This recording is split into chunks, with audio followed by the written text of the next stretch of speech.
حلوے کی خصوصیت یہ ہے کہ اگر غمگین دل والے لوگ حلوہ کھائیں تو ان کے دل کو فرحت ملتی ہے. اب آپ سوچتے ہیں یہ شب برات بھی تم لوگ کیوں بناتے ہو؟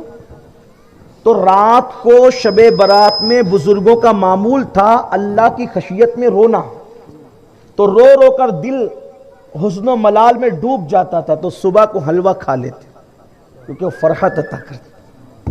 ہاں، اور شہد کی بھی برکت یہ ہے کہ اللہ کے رسول علیہ السلام فرماتے ہیں جو ایک مہینے کے اندر 30 دنوں میں 3 دن صبح کو پہلی غذا شہد کی شکل میں کھائے، یعنی شہد چاٹ لے پی لے، اس کو کبھی بیماری چھو کر بھی نہیں گزرے. شہد کی بہت برکت. اگر مل جائے تو کوشش کرو کہ روزانہ اپنی صبح شہد سے کیا کرو. اور یہ گارنٹیڈ شفا ہے، شفاء للناس. قرآن کہتا ہے کہ اس میں شفا ہے، قرآن کہہ رہا ہے شفا ہے، اس میں کبھی نقصان نہیں ہوگا، لیکن لمٹ میں. کلو وشربو ولا تسرف، کھاؤ پیو حد سے مت بڑھو. کسی بھی معاملے میں حد سے بڑھو گے تو پھر دوا بھی پھر بیماری ہو جائے گی. تو شہد سے بڑا پیار تھا. اسی طرح کلونجی بھی فرمایا کہ موت کا اگر کوئی علاج ہوتا تو کلونجی میں ہوتا. سبحان اللہ. عنوان ہی آپ نے ایسا دیا، اس لیے تھوڑا سا آج اپنے معمول سے ہٹ کر اس پر بھی گفتگو کرنی پڑی. ارشاد احبہ ناطق تھا، ناچار اس راہ پڑا جانا، ناچار اس راہ پڑا جانا. تو بات سمیٹتے ہوئے عرض کر رہا تھا، ام المومنین سیدہ سودا نے حلوہ بنایا. اس دن باری تھی سیدہ طیبہ طاہرہ عائشہ صدیقہ کے گھر کی. حلوہ لے کر کے آئی، حضور بیٹھے ہوئے تھے اور آ کر ڈائریکٹ کا حضور میں نے آپ کے لیے حلوہ بنایا. توجہ کرنا، میری بہنوں کی بھی توجہ. کیا عرض کیا؟ حضور میں نے آپ کے لیے حلوہ بنایا. بھائی عام طور پہ ہم بھی دعوتوں میں جاتے ہیں، اگر دعوت میں 2-4 مولانا ہو، پیر صاحب ایک ساتھ ہو اور مرید کسی مخصوص پیر کو مخاطب ہے کہ حضرت کھاؤ آپ کے لیے بنایا، تو دوسروں کا ہاتھ غیرت کی وجہ سے کھنچ جاتا ہے. کیوں؟ میں مہمان نہیں ہوں، ہے نا؟ تو مہمان ہو تو انسان اتنی غیرت کرتا ہے. وہاں تو سوکنوں والا معاملہ تھا.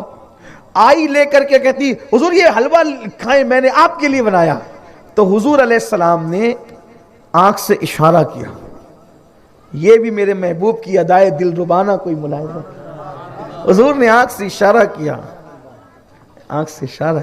ہائے ہائے ہائے، قربان ہے ساری ادائیں قربان، تیری سیرت تیری صورت زمانے سے نرالی ہے، تیری ہر ہر ادا پیارے دلیل بے مثال.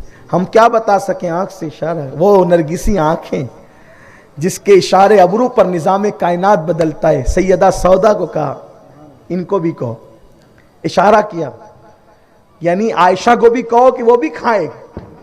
اب ایسے اشارہ کرنا تھا اور ادھر ام المومنین کی نظر پڑ گئی کہ اشاروں میں بات کیا ہو رہی. سیدہ عائشہ نے دیکھ لیا، سبحان اللہ، دیکھ لیا. تو سیدہ سودا نے کہا عائشہ لو تم بھی کھاؤ. جب اشارہ کیا، اشارہ دیکھ لیا، تو انہوں نے کہا میں نہیں کھاؤں گی. کیوں؟ حضور نے کہا تو تم کہہ رہی ہو نا، پہلے تم نے کہا مجھے کہا. اس لیے کہ عورتوں میں غیرت تو ہوتی ہے نا. تم نے کہا مجھے پہلے کہا تو میں نہیں کھاؤں گی. تو اما سودا نے کہا، محبتیں بھی تھی غیرت کے ساتھ، کہا کھانا پڑے گا.